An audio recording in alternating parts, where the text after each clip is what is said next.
Hey everybody, I think I got this right. I'm not sure. But if somebody can say hello in the chat so I know this thing is working. Hey oh, let me turn this down. I'm gonna have Inception going on. I do have my iPad set up over here so I can see the chat. I don't see anything in chat. Oh, make sure you're in live chat. We need to do that. Hello, Jacqueline Ireland. Yay, we're working.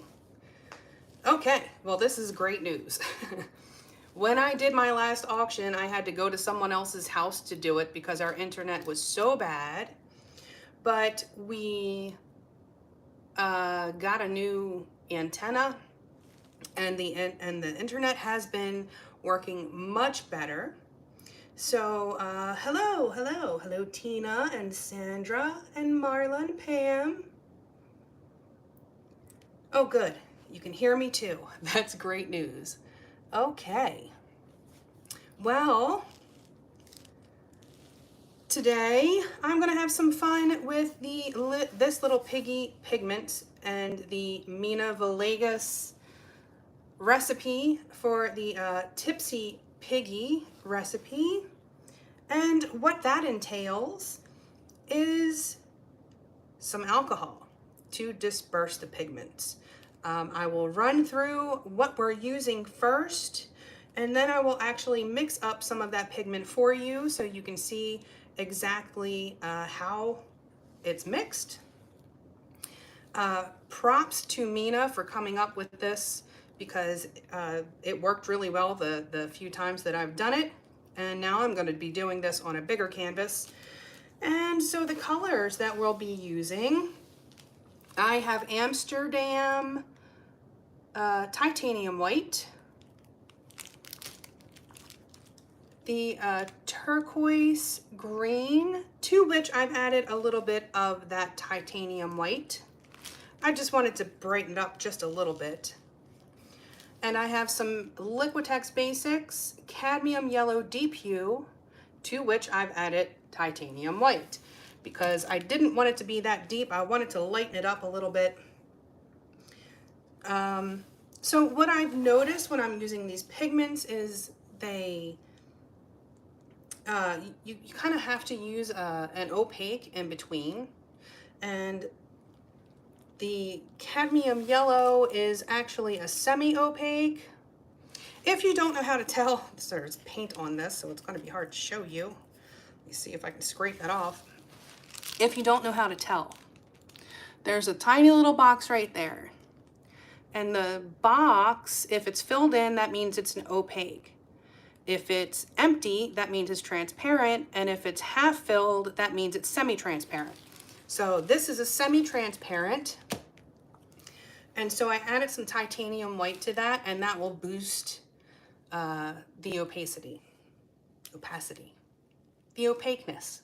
I'm just gonna make up words. So let's see what's happening in the chat. I don't want to miss anybody. Hello, Joanne, Susan, Jay Whitty. Hello, Lori. All right, the pigments I'll be using from this little piggy are lemon sorbet. That's very pretty. Sea glass. And the one I have not mixed yet is Constellation. I see there is a lag from what I am seeing. This is actually good to see so I know how much of a lag there is. Because when it comes to the auction, I'll be doing that start and stop, and this is about a 30-second lag on my end. That could just be my interwebs as well. But I was never able to go live all during that pandemic as a musician while I'm watching all my friends playing playing live and being able to play, and every time I would try to go live, I would lose connection. So I just gave up on going live. But this is my first time going live in a couple of years. And the pouring medium we're using is Mix pouring medium. I am loving this stuff, absolutely loving it. It's nice and thick, so when you're mixing it with pigments, it works really well. And I will say that when you are mixing this with your pigments, it will appear lighter, and also with your paints, it will appear lighter because it's white. And once it dries clear, and then it really looks amazing. The piece that I did for the Valentine collaboration for this little piggy, I've never had a painting look better dry and unvarnished than it did wet, and this painting did. It was astounding. So unfortunately, I won't get to show you the dried piece of this today, but you will at least get to see what it does, and I'll show the dried piece later. Did I cover all of that? I think I did. Let me check the chat again. All right, Joanne, you got your mix yesterday. Yes, you are going to love this. You're gonna love it. I didn't think I'd ever find anything I liked as much as Floetrol, but I do. I'm digging on this mix. All right, so let's mix up some pigment so you can see how we're doing it. Hopefully you'll be able to see that. Unfortunately, I won't be able to zoom in for you like I do on my regular videos. Be sure to wear a mask. When you are mixing pigments, wear a mask for sure. There's little bits of mica on this mask. If I wasn't wearing the mask, this could have gone out my nose. And if you have an accident, if you spill the pot or stir it too quickly and you get a puff and you breathe that in, there's no way to get that out. Wear a mask. It is super important. We all have masks on hand, don't we? So there's no excuses.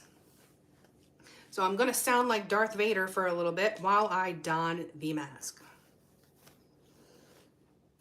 Okay.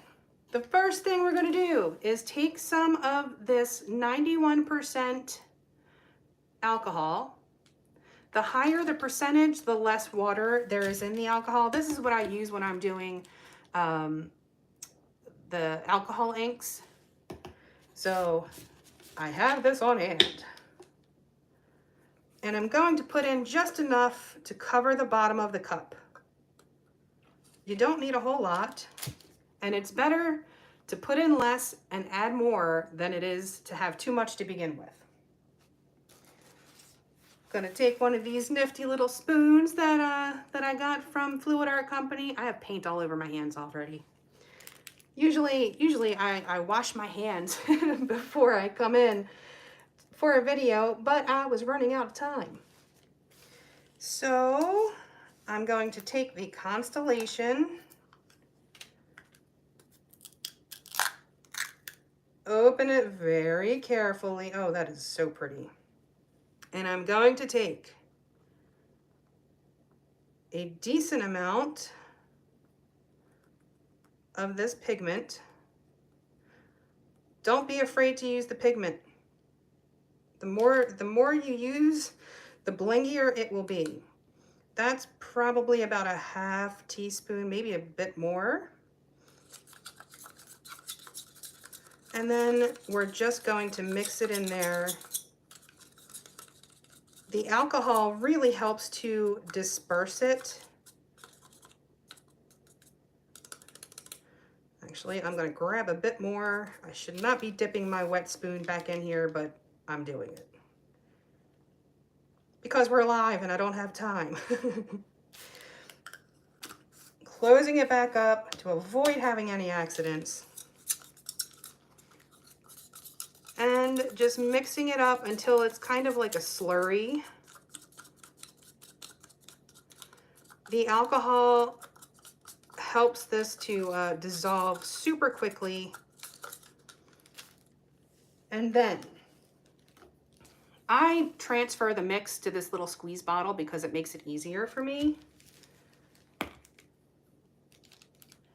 And I'm just going to add a little bit. I do this same thing when I am mixing paints. I will put a bit of my pouring medium in the bottom. Okay, we're nice and wet. No more mica flying around. I'm taking off the mask. So I never put the paint straight into the cup. I will put my pouring medium in first, a little bit, just enough to cover the bottom, and then I add the paint, and then I mix it, and then I add more pouring medium. And the reason I do that is because if you put the paint in the cup first, then the paint will be sticking to the bottom of the cup. And when you're mixing it, you're not fully incorporating your paint. And also, when you pour it out, you will see that the bottom will be thicker, and that's because it wasn't fully incorporated. So by adding a little bit at a time,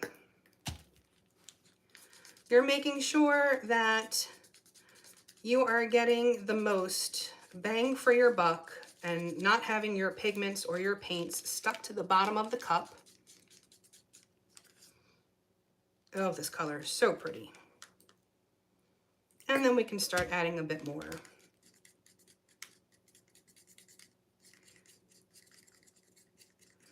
And you can see it's kind of getting lighter now because the mix is white. But when this dries, it will be the color that you saw in the bottom of the cup when it was just with the alcohol. The same thing happens with Floetrol because Floetrol is white, but when it dries clear. And so sometimes it can kind of trick you. Like if you're using dioxazine purple and you add the Floetrol to it, it really brightens it up. But when it dries, it's super dark. It's almost black. One of the reasons that I love it, because it's almost black, but not quite. So if you want your color to be lighter, like the dioxazine purple, if you like the way that it looks when you add the Floetrol, you just add a little bit of the titanium white to it, and that will brighten it up.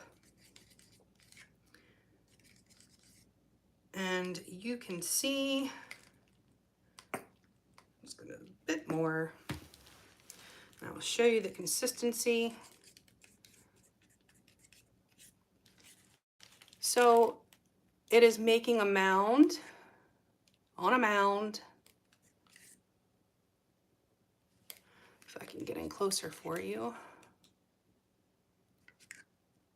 Look how luscious that pouring medium is. So for the pigments, you know, I'm just adding enough of this until I have the desired amount. But for the paints, I did 1 part paint, 2 parts mix, and then I added some water until I got the consistency that was the same as the pigments. I have a lot of people ask if, you know, how much water do I add? Well, it depends. Sometimes none, sometimes you need it. Some paints will be thicker than others, and even within the same paint color and the same brand, it will vary between batches. If your paint has been sitting around for a while, it might get thicker. That happens with the Deco Art paints when you get the jars and the Americana Decor. If it's been sitting for a long time, it can thicken up, and so you'll need more. So I just made sure that the pigments and the paint mixtures were the same. That is the most important part. If you have a paint that is thinner in your mix than the other paints, they will run faster, and so you'll get these like squiggles in your paint when you're tilting because it's running faster. You don't want that. You don't want the squiggles. No to the squiggles.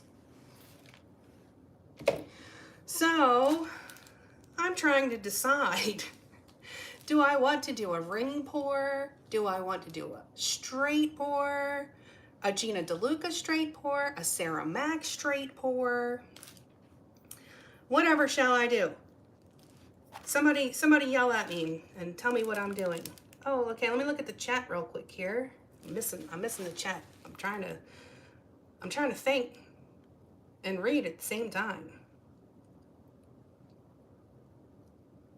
Oh, there's been a lot of chatting. I'm sorry, I've been missing all of this. Hello, Angie Mason. I didn't know I was going live tonight either, so don't feel bad. It was kind of a last minute thing. I was like, oh, I better make sure that I can actually maintain my connection.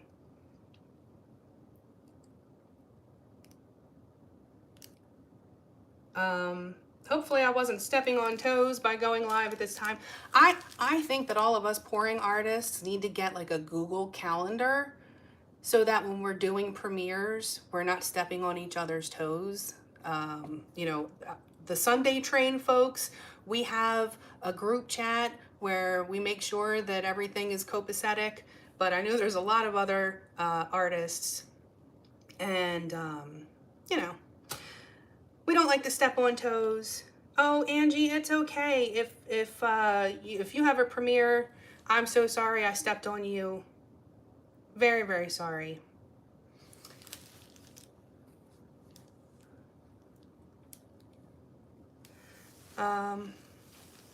Okay. Well, I should do this because, you know, it's what I do. Before we get started, have you seen the Fluid Art Inspiration cards? Time for the blah, blah, blah. If you have, well, it's live, so you can't fast forward. But what we have are 52 cards. There are 42 technique cards. Each technique card has an associated video here on YouTube to tell you exactly how to do that technique, the exact paint colors I use, the pouring medium, the recipe, the consistency, all of it. This is the picture from that video. Here is a box that has a tip for that particular technique, and down here we have the color palette that was used in that painting. And then these two boxes can be used together as a 2-color palette, and you can just use those 2 colors because sometimes doing those minimalist paintings are pretty cool. Or you can build off of those 2. And then we have 8 bonus color palette cards. Each one has 5 color palettes. You can use all of the colors or just use some of the colors. And if you mix and match the color palette cards with the technique cards, you have more combinations than you could ever paint in a lifetime. And the palettes can, of course, be used for beadwork or crochet, whatever you need inspiration for colors. These are available at my website, ginadeluca.net, and also now available on Amazon.com. And if you get them from Amazon, please, please, please do leave feedback. They are super strict on the algorithms over there, and feedback is a huge part of it. All right. Enough with the blah, blah, blah. Let's get to painting. Going to don my gloves. My very small gloves. They sent these gloves to Josh. His company sends him PPE because he's in and out of hospitals and doctors' offices. And they barely fit me. I have, you know, some webbing going on there. So I know they don't fit him. So I have enough gloves to last me for quite some time. Make sure you close up that alcohol so it doesn't all evaporate on you. And of course, always, always, before you pour into your cup, double check your consistency because the sauce may thicken upon standing.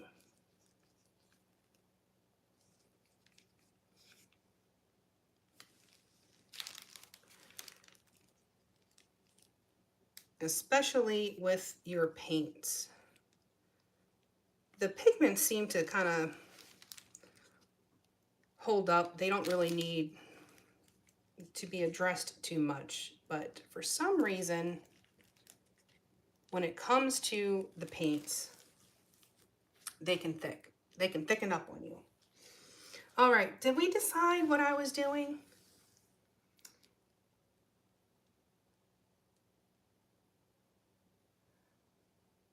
Let's see.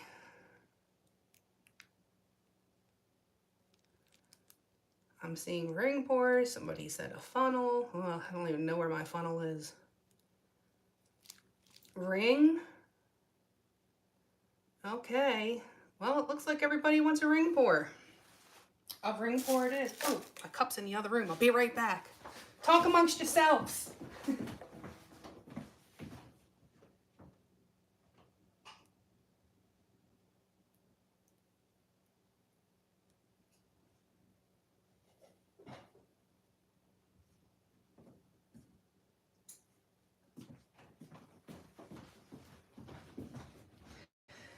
Okay. Sorry about that. Usually I will lay down my base coat first, but this stuff is kind of thick, and especially on bigger canvases, they can get kind of thirsty. Oh, I'm making the camera shake. They can get kind of thirsty, and your base coat will thicken up as it's sitting. So I will put my paints in the cup first, and then do my base coat. And I'm going to layer this. I'm not going to make them blend like I do when I'm going for my boulders.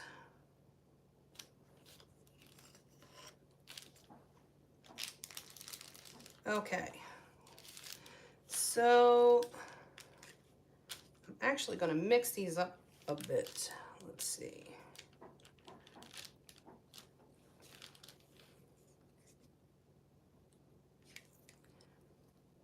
I will do the constellation first.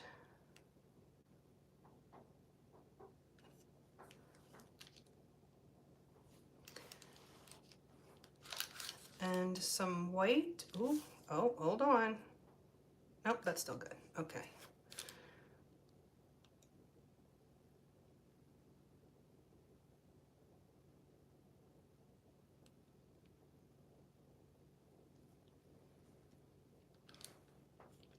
And then the sea glass.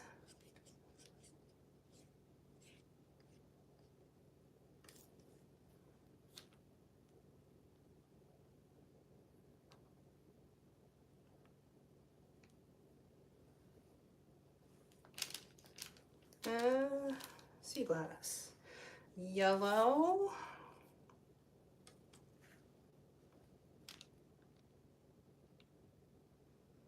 And I'm doing about half of what I have in these small cups.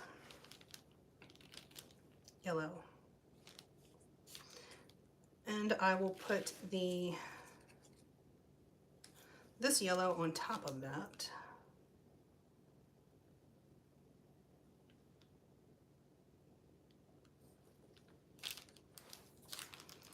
And again, with my base color, the turquoise.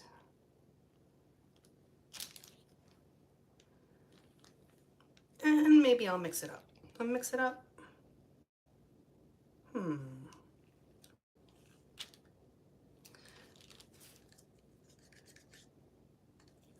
Nah, I think I'll keep it the same.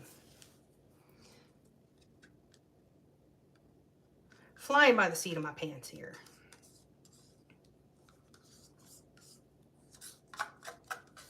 I like these little spoons. They are really good at getting it all out of the cup. I do not like waste, not one little bit. Oh, let's see what's happening in the chat. What about using another pouring medium? You could use, I haven't had much luck with just using Floetrol. For the pigments, that is, I had to mix the pigments with a gel gloss and then added Floetrol. I think the Floetrol itself doesn't have any binders. It's more of a paint conditioner. And so you need the binders to help with the pigments. And so if you use a gel gloss or something of the sort, then there's some binders in that to hold it together.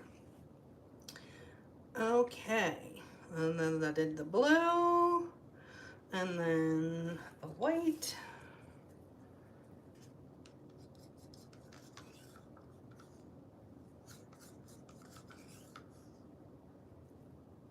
The nice thing about using those plastic spoons for the pigments, if you use these wooden sticks with the pigments, it will soak into the wooden spoon. And then if you use that spoon again in another color, you can get some transfer. If you use these little plastic spoons, not a problem. White sea glass.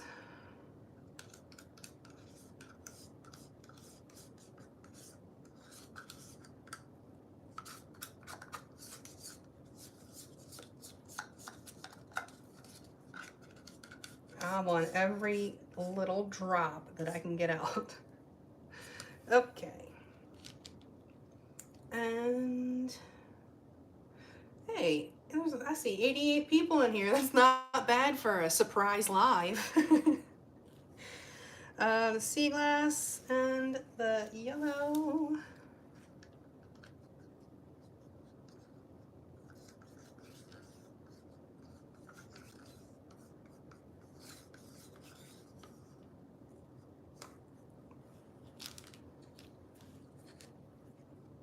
And this beautiful, beautiful pigment. The lemon sorbet. Gorgeous.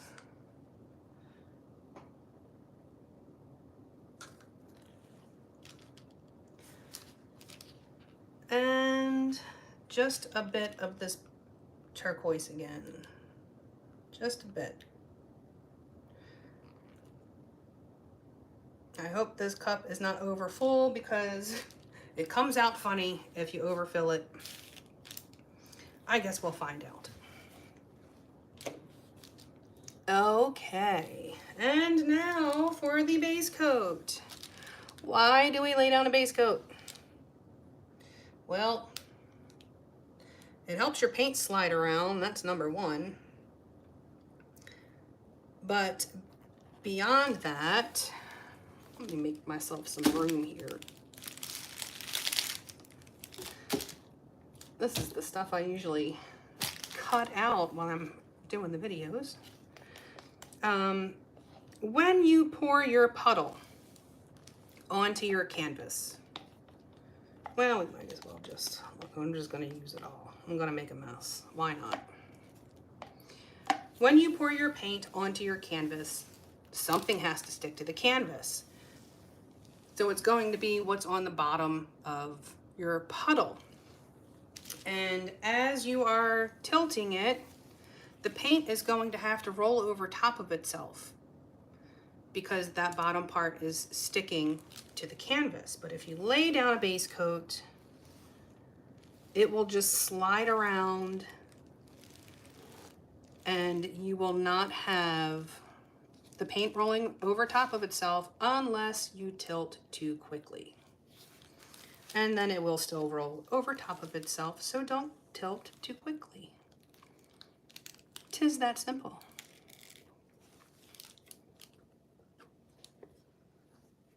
Patience is a virtue, but it is an imperative when it comes to fluid art, at least in my kitchen.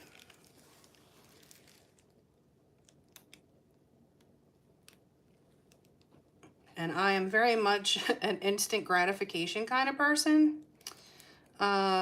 So learning to be patient took a little bit of time, and if you were to see some of my early paintings, you would know that I was not being patient.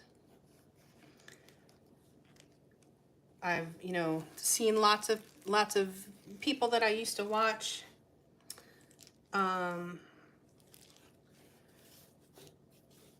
Some folks just fling that paint around their canvas and they wind up with something beautiful. That's not what happens to me. I don't wind up with beautiful when I tilt too quickly. And so now you're getting the long version of the base coat coverage. Usually I cut this part out too.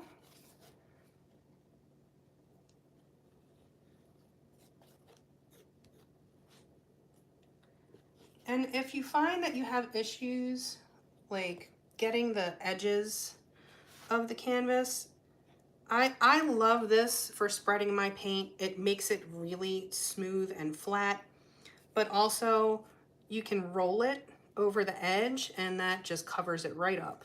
It works so well.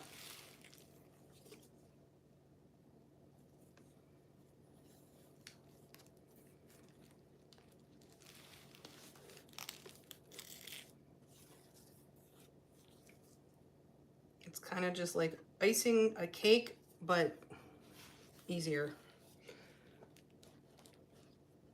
No crumbs. At least you hope there's no crumbs. I did see some schmutz in my yellow paint, or it was the white paint. Let me check my back edge here. Yep, missed the back edge. Just hit it from this side.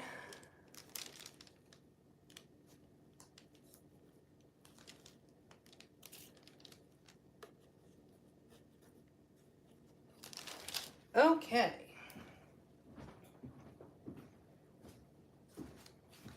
Full coverage.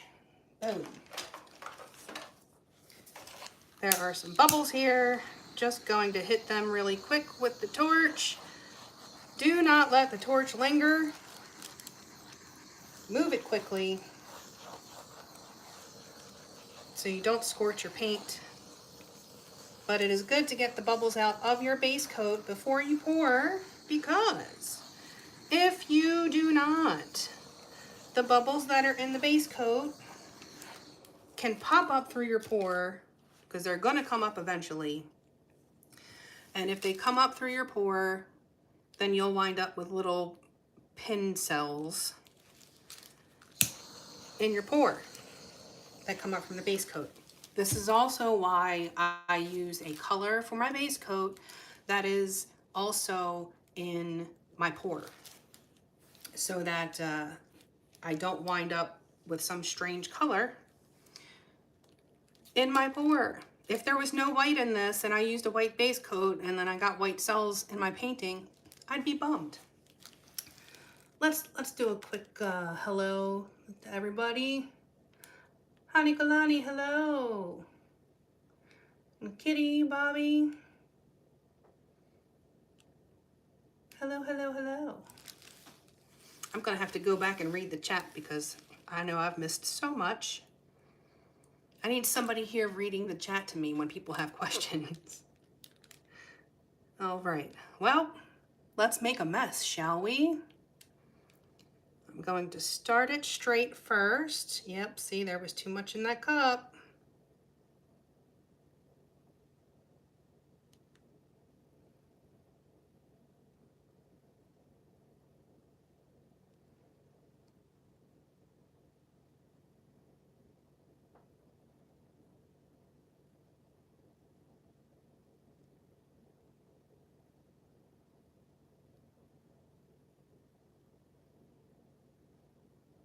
As I get towards the end of the cup, I will get closer to the canvas and move a little slower. There's still plenty of paint in there, but you don't want to pour it from up high because then you don't have the control. And the center of your pour is the part that's going to get stretched the most. And so that is going to become a focal point.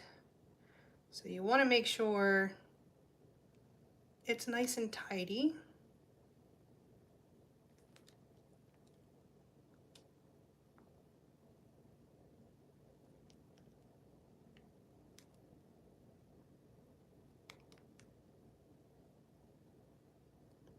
Hard to talk when I get to the end.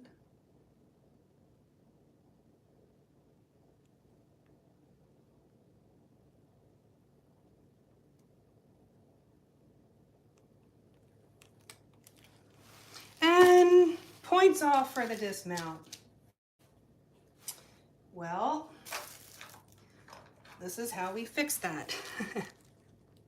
Oh, that's a bummer. Okay. So I'm going to just come in and make some swirls.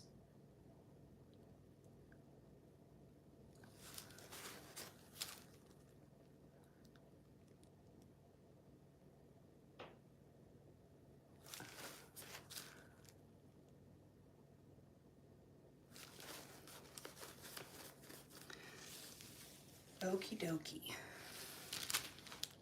I mean, should I wreck this? Y'all tell me, wreck it or don't wreck it. I'm going to torch it, and you let me know. Am I wrecking this, or am I keeping it? Since I already somewhat wrecked the center anyway.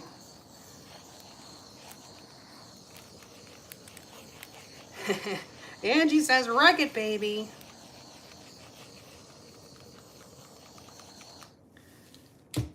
Now, I can't remember if it was Mina or Lee Massey who asked me, why don't I wreck paintings? And I'm like, I only wreck them on accident. No, don't wreck it. Oh no, wreck, don't wreck.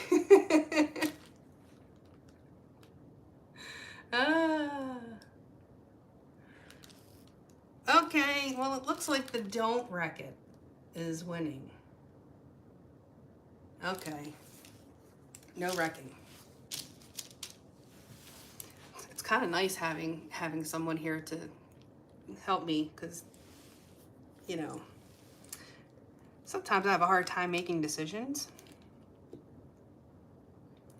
So I am going to do north, south, east, west first before I go after those corners.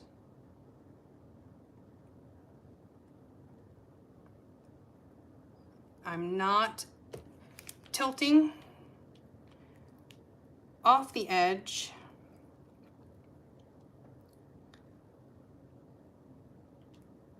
Just yet.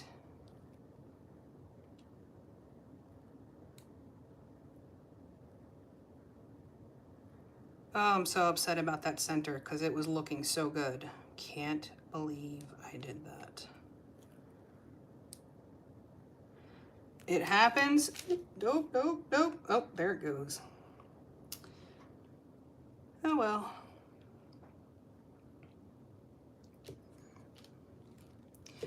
Just remember to bring your paint, the weight of the paint, back to center before you change directions. Actually, it's not quite center.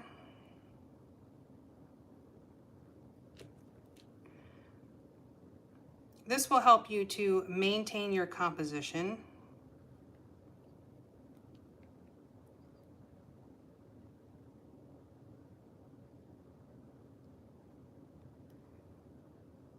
And of course, move slowly so that your paints aren't rolling over top of each other.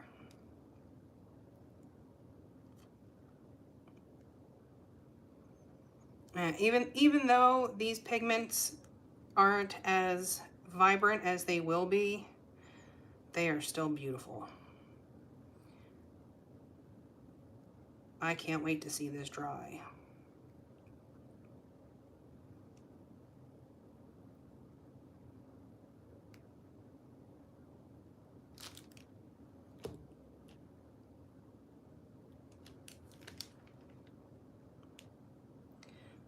And then the other side. Well, this is going to take a minute. Let me check out the chat. Do I find it hard not to feel rushed while recording? No, no, no.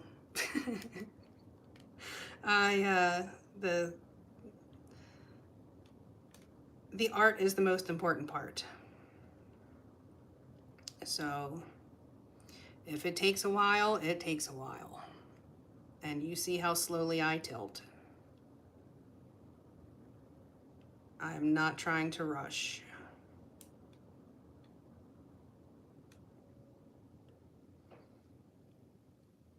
You know, and people have fast forward buttons. I mean, at least for replays, not on lives, obviously, but if someone wants to watch this sped up, then they are certainly welcome to do so. But it is more important to me that I get the best product. Okay.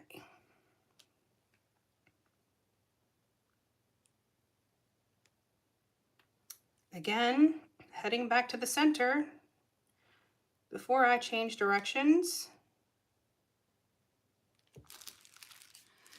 Which direction am I going to go? I think I'm going to come this way.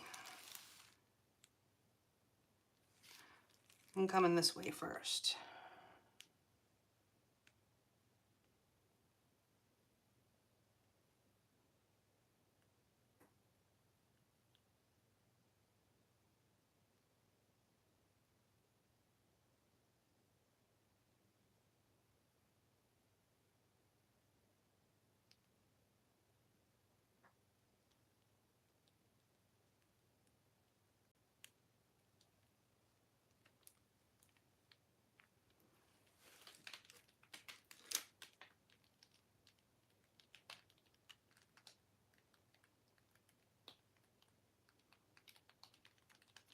All right, I think I will hit that opposite corner next. Slow it down, cowpoke. Moving too quickly. Man, I really botched that center. Ugh. That was a lot of points off. Many deductions.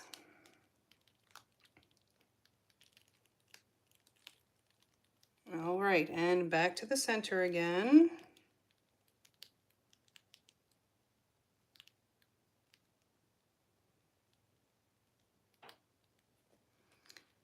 And I will come this way. That looks like it's setting up nicely.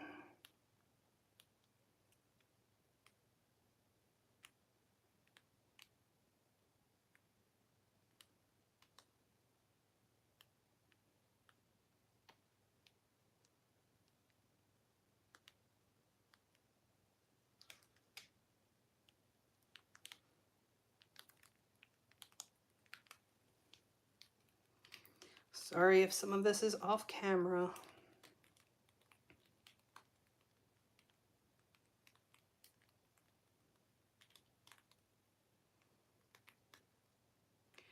And then off to this final corner.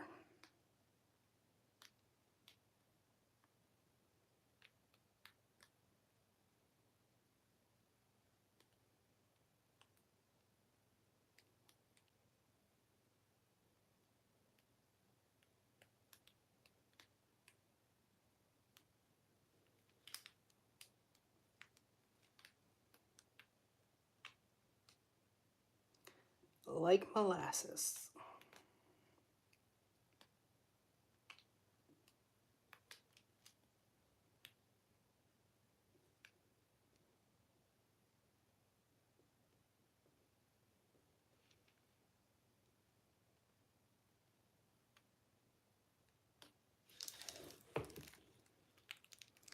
Okay, and now to adjust the composition. Open up those lines a little bit.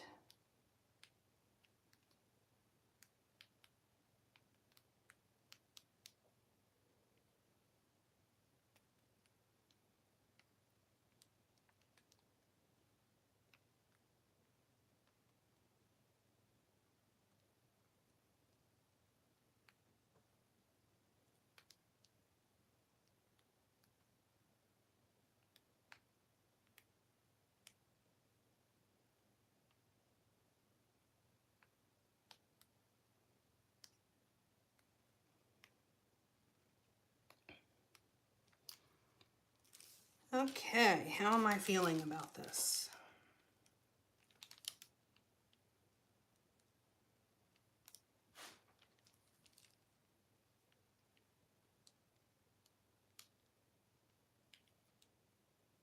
Don't know what this strange... Let me wipe my hands so I don't drip on the painting. Done that more than once. Pointing at a painting with drippy hands. There's a line going here where it kind of squiggles up. I'm not sure what caused that. I don't love it. It's kind of bugging me a bit.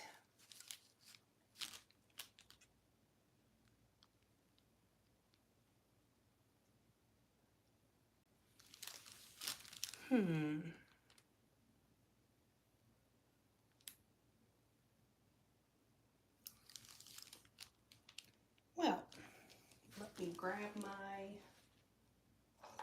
palette knife and we're going to scrape the bottom of the painting. The reason we do that is because it will keep pulling paint.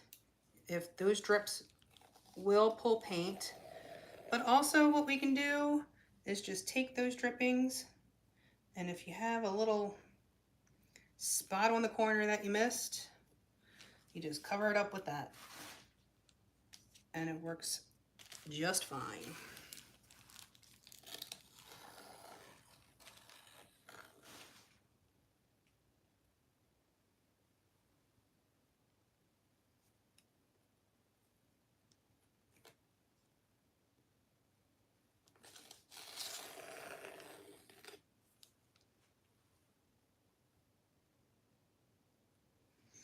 All right, let me walk around to the other side so I can get the back edge.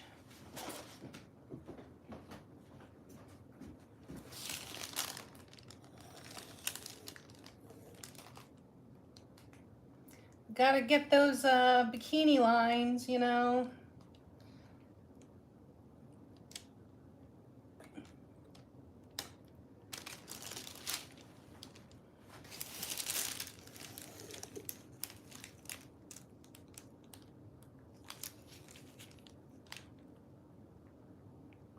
You can also use the drippings if you don't have enough of the scrapings.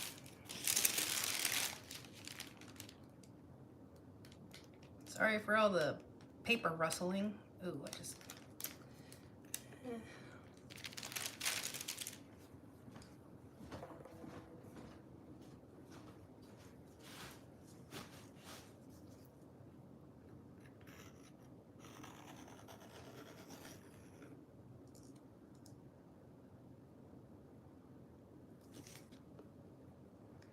Okay. Well, there it is. I have a feeling that this is going to bling like crazy. That is making me so angry. I can't even. I can't even. I have to. I have to. I have to do something here.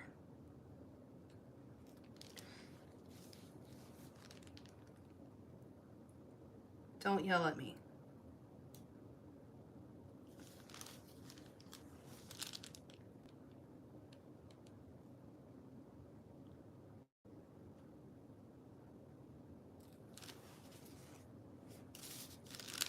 Well, that's a little better. Still, it still makes me angry.